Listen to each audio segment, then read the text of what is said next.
Muy bien, buenos días, muy feliz sábado. Bienvenidos nuevamente al comentario de la lección de esta semana. Ya estamos en la lección número 9 que para esta semana se titula Servir y Salvar. Y el verso para memorizar se encuentra en Isaías 42 y el verso número 1 que dice de la siguiente manera. He aquí mi siervo, y yo le sostendré, mi escogido, en quien mi alma tiene contentamiento. He puesto sobre él mi espíritu, él traerá justicia a las naciones. Isaías 42:1. Oremos. Querido Padre, te damos gracias nuevamente por la oportunidad que tenemos de comentar la lección de esta semana, pero como siempre, querido Dios, no queremos hacerlo sin la dirección de tu Espíritu Santo. Acompáñanos pues con Él, pues te lo pedimos en Cristo Jesús. Amén y amén. Sin lugar a dudas, todos los cristianos de todo el mundo tenemos el sueño de que algún día nosotros podamos caminar por los caminos donde Jesús anduvo cuando estuvo en esta tierra.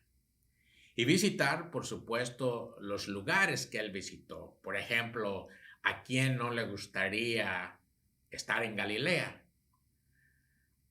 E imaginarnos caminar alrededor del lago y encontrar un punto ahí donde nos imaginemos que Jesús frente al pueblo dijo las bienaventuranzas que encontramos en Mateo 5. De hecho, hay una capilla o una iglesia que se llama la Iglesia de las Bienaventuranzas a un lado del mar de Galilea. O a quien no le gustaría, por ejemplo, ir al Getsemaní y acordarse o recordar aquel momento en el cual se decidió la suerte de cada uno de nosotros.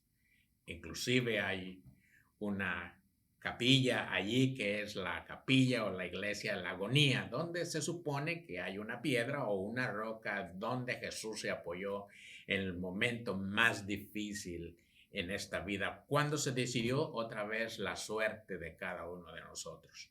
O a quien no le gustaría, por ejemplo, llegar a la cumbre del Monte de las Olivas y recordar los momentos cuando Jesús, montado en un pollino, mirando a la ciudad vieja de Jerusalén, exclamando las palabras que son muy populares: Jerusalén, Jerusalén, que matas a los profetas y apedreas a los que te son enviados.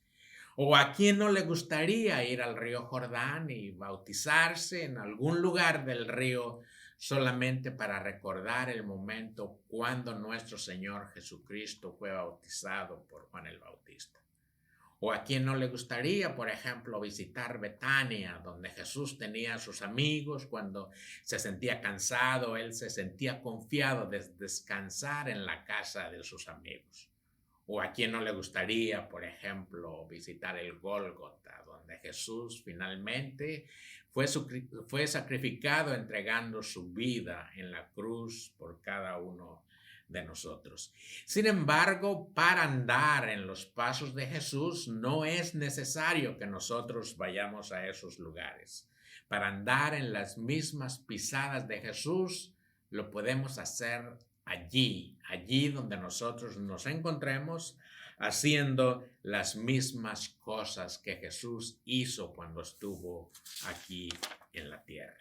La parte del domingo se titula Una nación de siervos. Es bien interesante el tema. Aunque la lección no lo trata así, voy a dejar esto como un resumen, pero desde el principio, porque yo creo que la lección trata de explicarnos la importancia de ser siervos, pero la importancia de ser siervos fieles. Y yo creo que Dios se deleita cuando llama a una persona siervo. Ustedes se acordarán, en la Biblia hay una cantidad de personajes a los cuales Jesús les llama, por ejemplo, mi siervo David, mi siervo Moisés, mi siervo Job, Ojalá pudiera decir Dios lo mismo de mí, mi siervo Rubén, mi siervo Ricardo, mi siervo María, mi siervo, quien sea el nombre que ustedes quisieran. Pero, ¿quiénes son estos siervos que aparecen aquí en el libro de Isaías? ¿Se refiere acaso a Jacob como su siervo, a quien Dios le cambió el nombre por el nombre de Israel cuando tuvo una lucha con él? ¿O se refiere, siervos, a la nación del pueblo de Israel como nación? ¿O se refiere al Mesías Cristo, conocido en los evangelios posteriormente como nuestro siervo Jesús? ¿Quiénes son? ¿Quiénes son estos siervos que se mencionan en el libro de Isaías? Ahora, quiero que entendamos esta parte porque el siervo al que Jesús o el que Jesús quiere que nosotros seamos es un siervo especial que combina dos características, es decir, la adoración y el servicio. O sea, que un siervo no es solamente aquel que sirve a su Señor, sino aquel que honra a su Señor. Dicho en otras palabras, no es un siervo aquel que trabaja solamente por un salario, sino aquel siervo que sirve como una manifestación de un sentimiento interno en su corazón. Así que para saber o para identificar primeramente estos siervos, voy a leer Isaías 41, libro de Isaías, capítulo 41 y los versos 8 y 9. Creo que va a ser sumamente sencillo identificar quién es este siervo. Dice, pero tú, Israel, siervo mío, eres tú. Tú, Jacob, a quien yo escogí, descendencia de Abraham, mi amigo. Número 9, porque te tomé de los confines de la tierra y de tierras lejanas te llamé y te dije, mi siervo eres tú, te escogí y no te deseché. Qué maravilla ser un siervo de Dios, pero lo más importante es que Dios escoge a estos siervos. No es que nosotros queramos ser siervos, sino que Dios escoge a sus siervos. Y para que nadie se sienta triste, Dios nos escoge a todos nosotros para que seamos sus siervos. Bueno, yo creo que tenemos una pista ahí para saber a quién se refiere Jesús como su siervo o Dios como su siervo. Déjenme leer otro verso que se encuentra en Isaías en el capítulo 48 y el verso número 20. 48, el número 20, miren lo que dice: salid de Babilonia, huid de entre los caldeos, dad nuevas de esto con voz y alegría, publicadlo, llevadlo hasta los postreros de la tierra y decid, redimió Jehová a Jacob su siervo. Es bien interesante esta parte porque Dios hace una anticipación de cuándo sacaría a su pueblo de Babilonia para que no sufriera la misma suerte que iba a sufrir esta ciudad. Hasta aquí, pues creo que nos queda muy en claro que cuando habla de siervo en estos versos que acabo de mencionar, se refiere al pueblo de Israel. Pero entonces viene otra pregunta, porque está en plural. ¿A quién más se refiere en el libro de Isaías cuando habla de sus siervos? Déjenme leer otro verso que se encuentra en el capítulo 49 y los versos 5, 6 y 7. Ahí está en la misma página, no necesitan ir más adelante, pero dice de la siguiente manera: ahora pues, dice Jehová, el que me formó desde el vientre para ser su siervo, para hacer volver a él a Jacob y para congregarle a Israel, porque estimado seré a los ojos de Jehová y el Dios mío será mi fuerza. Verso número 6. Poco es para mí que tú seas mi siervo para levantar las tribus de Jacob y para que restaure el remanente de Israel. También de ti por luz, también te di por luz de las naciones para que seas mi salvación hasta lo postrero de la tierra. Así ha dicho Jehová, verso 7, Redentor de Israel, el santo suyo, al menospreciado de alma, al abominado de las naciones, al siervo de los tiranos. Verán reyes y se levantarán príncipes y adorarán por Jehová, porque fiel es Santo de Israel, el cual te escogió. Creo que aquí se está refiriendo a otra persona como siervo. Y déjenme leerlo para que quede un poco más claro. De la versión Dios habla hoy, solamente el verso número 5, para darnos cuenta que en este verso ya no se está refiriendo como siervo al pueblo de Israel, sino a otra persona. Me parece que es un poco más claro el verso 5, el capítulo 49 y el verso número 5, que dice de la siguiente manera: He recibido honor delante del Señor mi Dios, pues Él ha sido mi fuerza, el Señor que me formó desde el seno de mi madre, para que yo fuera su siervo, para hacer que Israel, el pueblo de Jacob, se vuelva a Él y se una a Él.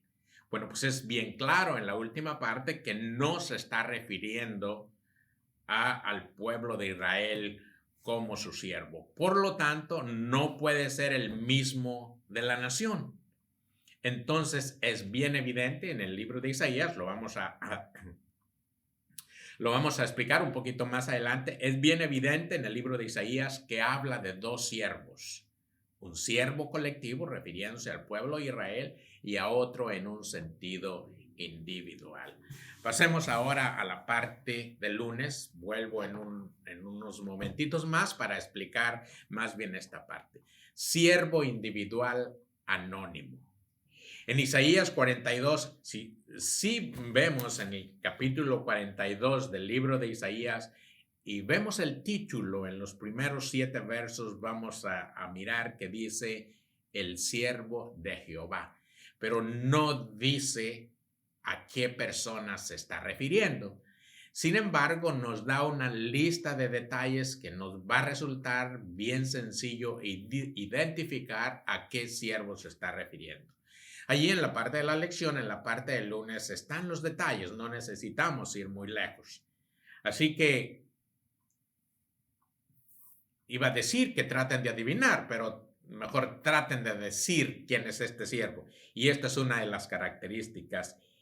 Imparte justicia a las naciones. Imparte justicia a las naciones. Bueno, si leemos Romanos 2:6 para que nos dé una pista más acertada, bueno, lo voy a leer. Romanos 2:6 dice de la siguiente manera. Hechos Romanos 2:6. Déjenme ver, creo que lo tenía marcado por aquí. Romanos 2:6 dice de la siguiente manera: el cual pagará a cada uno según sus obras. ¿A quién se refiere? Segundo detalle, cumple sus objetivos en silencio y con mucha mansedumbre. Otra vez, número 2, cumple sus objetivos en silencio y con mansedumbre, pero con éxito. Creo que si leemos el libro de Isaías en el capítulo 53 y los versos 6 y 7, el verso 7, bueno, voy a leer también el 6, nos vamos a dar cuenta a quién se está refiriendo como un siervo que ya no va a ser anónimo después de que lea este pasaje. Dice, todos nosotros nos descarriamos como ovejas, cada cual se apartó por su camino, mas Jehová cargó en él el pecado de todos nosotros. Ya no es tan anónimo este siervo. Verso número 7 dice, angustiado él y afligido, no abrió su boca. Como cordero fue llevado al matadero y como ovejas delante de sus trasquiladores, enmudeció y no abrió su boca. Queda muy claro quién es este ahora siervo anónimo, entre comillas. Es un maestro, es otro de los detalles. Si leemos Lucas 18:18, vamos a encontrar la historia de un joven rico que se acercó a Jesús y le dice, maestro bueno, lo llama como maestro. ¿Qué haré para obtener la vida eterna? Número 4, detalle número 4, sirve como un pacto entre Dios y su pueblo. Habría que leer el capítulo 24 del libro de Éxodo para que encontremos el pacto que Dios hace con su pueblo. Pero como está muy largo, no lo voy a leer. Pero el último detalle de este, ahora entre comillas, siervo anónimo. Da luz y esperanza al curar la ceguera y liberar a los prisioneros. Déjenme leer un poquito lo que se encuentra en el capítulo 4 de Lucas y en el verso número 18. Quien está hablando aquí, pues, es Jesús.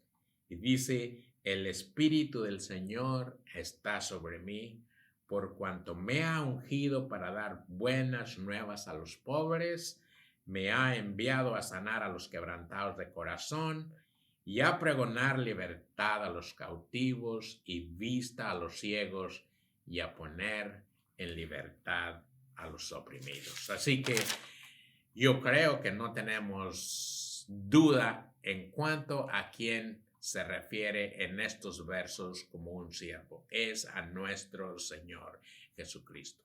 Pero volviendo una vez más a los versos que acababa de leer en el capítulo 42, quiero rescatar 4 puntos del verso número 6, pero lo voy a leer de la versión, no lo voy a leer de la versión Dios habla hoy, más bien lo voy a comentar. Habla acerca de este personaje como justicia. Y es interesante para nosotros porque la justicia de Dios no es como la justicia humana. La justicia humana, o la entendemos como justicia, nosotros como el pago justo por las acciones que nosotros hacemos. Pero la justicia de Dios es aquella que nos da un pago justo por nuestras acciones juntamente con la misericordia. Así que el plan de Dios, el plan original de Dios, no era solamente rescatar al hombre de sus pecados, sino también, muy importante, vindicar el carácter de Jesús justo ante todo el universo. Y otra de las características que me parece muy importante es que Él dice, te sostendrá de mi mano. Y nosotros sabemos que Cristo fue dirigido todos los días, día tras día, en el cumplimiento del plan divino, en el ministerio que Jesús realizó aquí en la tierra. Y número 3, el pacto. Cristo, mis queridos hermanos, no solamente es el mediador entre Dios y los hombres, sino que Cristo también es el pacto mismo. No solamente Jesús vino a traernos paz, sino que Jesús es la paz, a fin de que nosotros, que una vez fuimos ajenos a los pactos de la promesa, pudiéramos acercarnos a Dios por la sangre preciosa de nuestro Señor Jesucristo. Y la otra característica es la luz. Los hombres sin Cristo o sin Jesús simple y sencillamente andan en tinieblas, andan en la oscuridad, pero en Cristo, aún los más infortunados tenemos el privilegio de hallar la luz de la vida en Cristo Jesús. Pasemos ahora a la parte del martes que se titula El Mesías persa. Es un título, un calificativo que yo no lo había escuchado, por lo menos hasta ahora, a menos de que ustedes hayan en el pasado escuchado acerca de él, y si han escuchado quién es o quién fue. Bueno, la palabra Mesías viene del latín o Mashiach, que viene del hebreo, significa la palabra en sí. Solamente que nosotros cuando nos referimos al Mesías simplemente o siempre le aplicamos este adjetivo o calificativo a nuestro Señor Jesucristo como el Mesías, pero por definición, Mesías es un salvador o es un libertador de un grupo de personas o de toda la humanidad. Y el profeta Isaías menciona a un conquistador. Menciona a un conquistador que iba a venir del este, que iba a venir del norte, insinuando, por cierto, que eran buenas nuevas para Jerusalén. Pero ¿cómo? ¿Cómo es esto posible? Que el profeta Isaías mencione que va a venir un conquistador del este y del norte y al mismo tiempo insinuando que estas eran buenas nuevas para Jerusalén. Bueno, eran buenas nuevas porque se supone que, o no se supone, eran buenas nuevas porque se estaba refiriendo a Ciro el persa. Pero ¿por qué se le consideraba como un Mesías? Bueno, se le consideraba como un Mesías porque sirvió a Dios libertando o liberando al pueblo de Israel en el año 539 de 539, pero no solamente eso, sino que además autorizó la reconstrucción del templo en Jerusalén. Pero no solamente eso, sino que también dispuso de todos los medios necesarios para que se reconstruyera. Cuando digo medios me refiero a los materiales para que se llevara a cabo la reconstrucción del templo. Déjenme leer, por ejemplo, Esdras para confirmar estas palabras. En Esdras, en el capítulo número 1 y en los versos del 1 al 4. Son muchos, pero no importa, los voy a leer. Dice, en el primer año de Ciro, rey de Persia, es bien interesante, dice, en el primer año de Ciro, rey de Persia, para que se cumpliese la palabra de Jehová por boca de Jeremías, despertó Jehová el espíritu de Ciro, rey de Persia, el cual hizo pregonar de palabra y también por escrito por todo su reino lo siguiente. Verso número 2. Así ha dicho rey de Persia, Jehová el Dios de los cielos. Imagínense, es bien sorprendente que el mismo Ciro esté mencionando estas palabras. Pareciera que las está mencionando no Ciro, sino un profeta. Así ha dicho Ciro, rey de Persia. Jehová, el Dios de los cielos, me ha dado todos los reinos de la tierra y me ha mandado a que edifique casa en Jerusalén que está en Judá. Así que, quien haya entre vosotros de su pueblo, sea Dios con él, y suba a Jerusalén que está en Judá, y edifique la casa de Jehová, Dios de Israel. Verso 4. Y a todo el que haya quedado en cualquier lugar donde yo more, ayúdenle los hombres del lugar con plata, con oro, con bienes, con ganado, además de ofrendas voluntarias para la casa de Dios, la cual está en Jerusalén. Así que yo creo que además es muy interesante que esta historia está escrita aquí en la Biblia, pero que toda la historia que podemos encontrar en cualquier enciclopedia confirma lo que está escrito aquí en la Biblia. Y lo más sorprendente todavía es que esto se anunció por el profeta Isaías 150 años de que esto sucediera, inclusive el nombre del rey.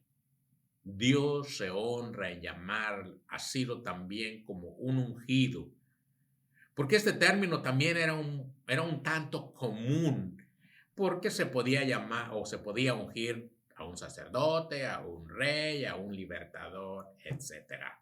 pero simple y sencillamente él no podía ser el Mesías que se estaba esperando porque él no descendía del linaje de David.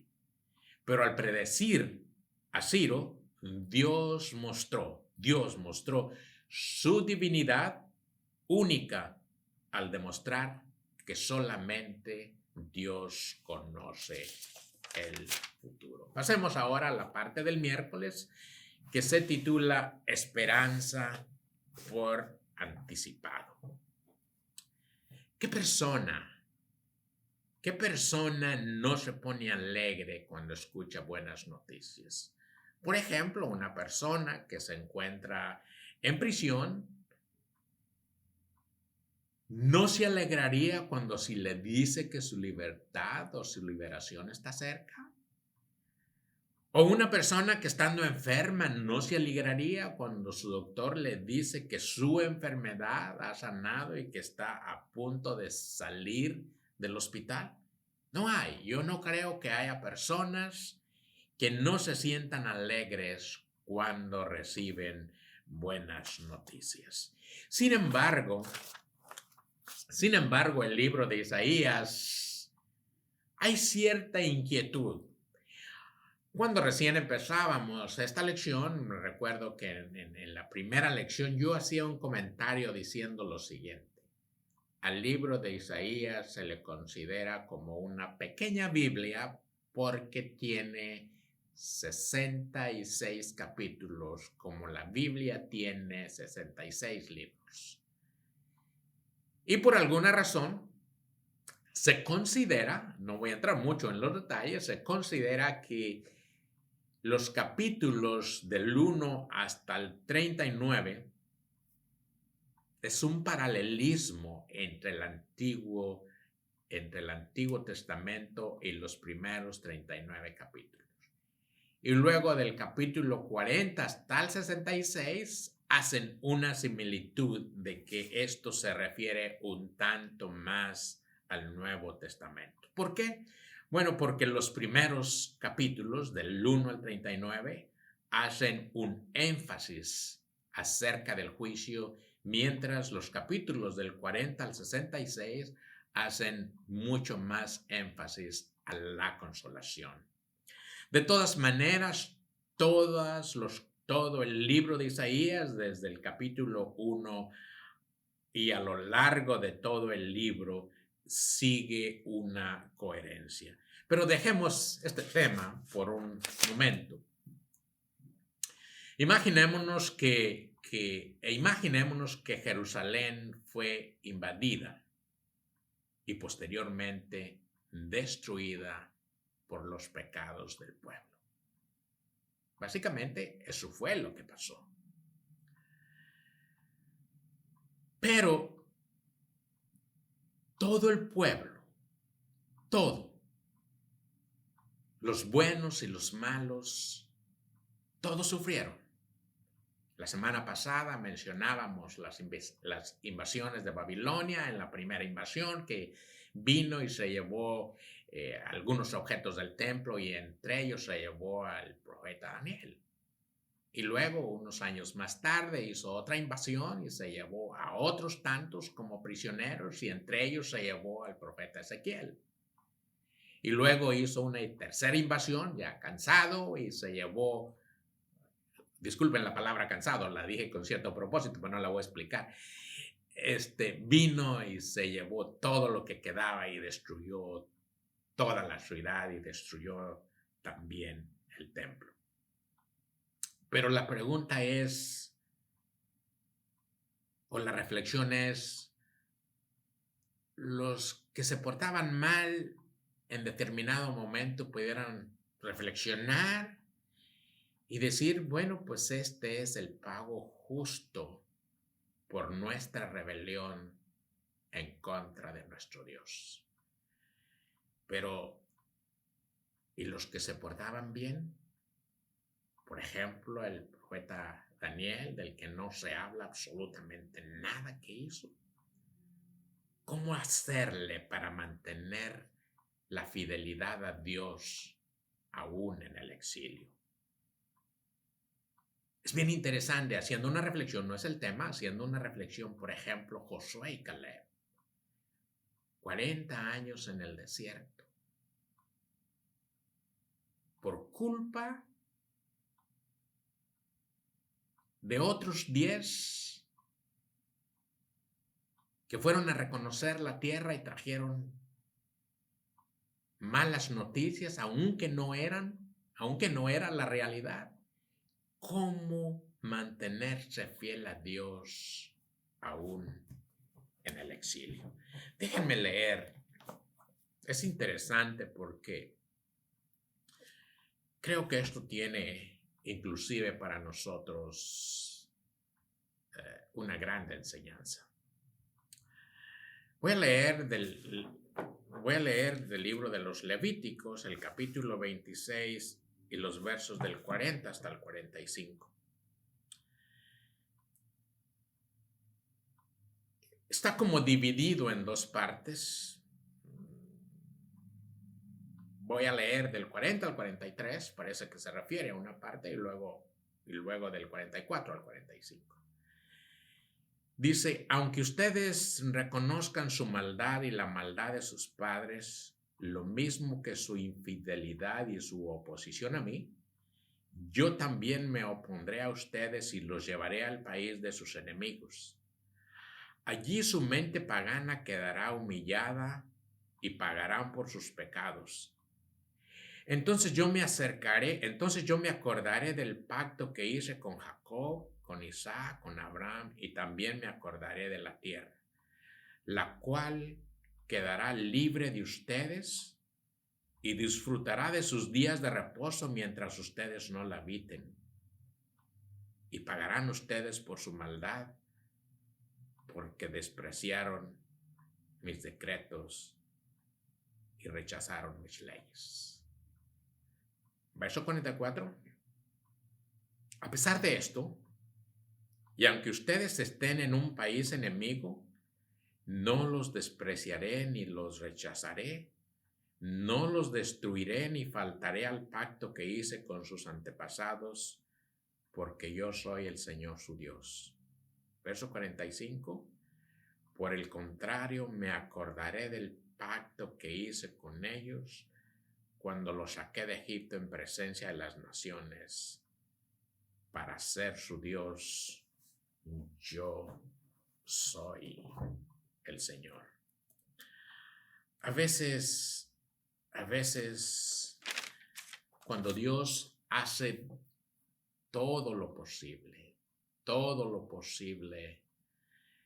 para que nosotros nos volvamos a Él, y tengo que decirlo que en su amor y en su misericordia, Dios permite que ciertas cosas pasen en la vida de nosotros para que en determinado momento podamos sentarnos y pensar en lo bueno que ha sido Dios con nosotros y la esperanza que Jesús tiene de nosotros es que nos volvamos nuevamente a Él.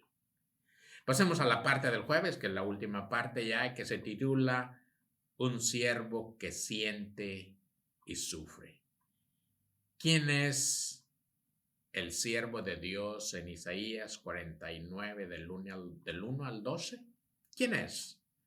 Si nos fijamos en el título, Isaías 49,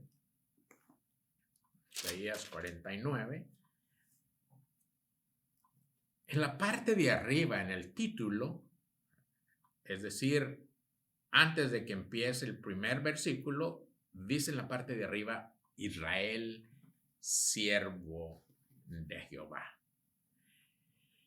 Pero si leemos estos pasajes, si los leemos con sumo detenimiento, nos vamos a dar cuenta que en estos, por lo menos en los primeros 7 versículos, aunque como está escrito de una forma poética, pareciera que es una sola persona a la que está hablando y a la que se está refiriendo. Pero en realidad son 4 personas.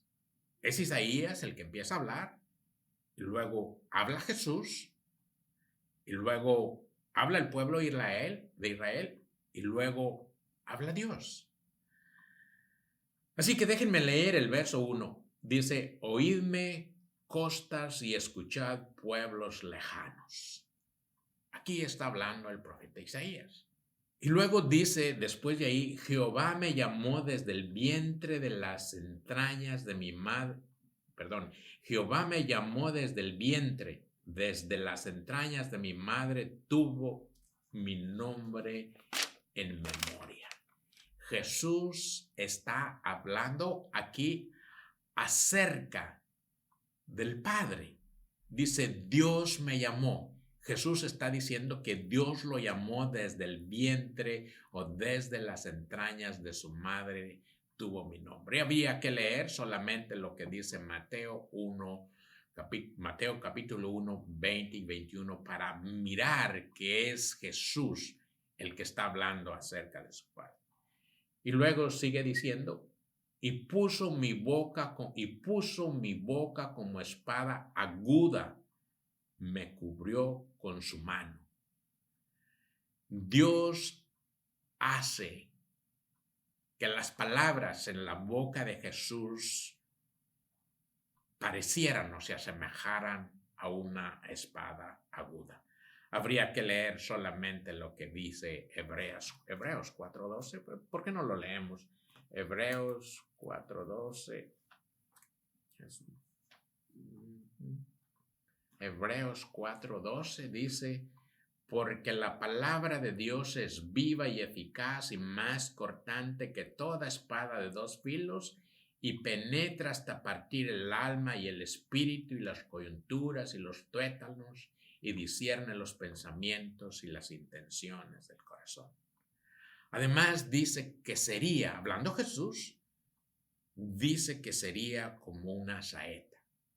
Es decir, una saeta es como una lancita, como una lanza que se, así se llaman lanzas, que se lanzan con un arco. Bueno, una saeta. Es decir, es otro símbolo del poder rápido y penetrante de las palabras de nuestro Señor Jesucristo. Además, número 4, dice que lo guardó en una aljiba. Una aljiba es la cosa esa que traen en la espalda los que usan el arco y la flechita. Y cuando es necesario usarla, pues se toma la flechita de la aljiba y se pone en el arco. Es decir, Cristo fue guardado por Dios hasta que llegó el momento preciso para que cumpliese su misión. Habría que leer, no lo voy a leer, pero habría que leer lo que dice Marcos capítulo 1 y verso número 15. Diciendo, no, déjenme leerlo. Marcos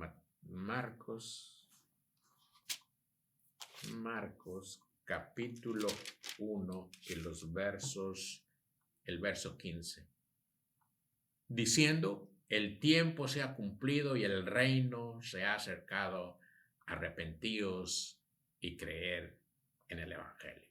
Ahora los versos 3 y 4 se refieren a una respuesta ahora del pueblo de Israel, un poco, si ustedes me lo permiten, cansados o fastidiados de esperar que se cumpliesen las promesas que Cristo había dicho. Pero en el verso 5 vuelve a hablar el Mesías.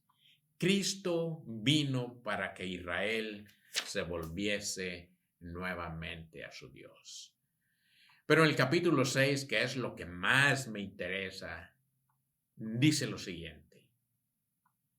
Dice que aunque vino como pastor para reunir a las ovejas perdidas de Israel, también tenía otras ovejas que no son de este redil. Juan 10:16 dice, también tengo otras ovejas que no son de este redil, y aquellas también debo de traer, y oirán mi voz, y habrá un rebaño y un pastor. Un día se iban a tener que a caer las barreras nacionales para que el mensaje de esperanza de Cristo fuera proclamado hasta los confines de la tierra. La pregunta es, ahora, ¿somos parte de las ovejas del redil de nuestro Señor Jesucristo?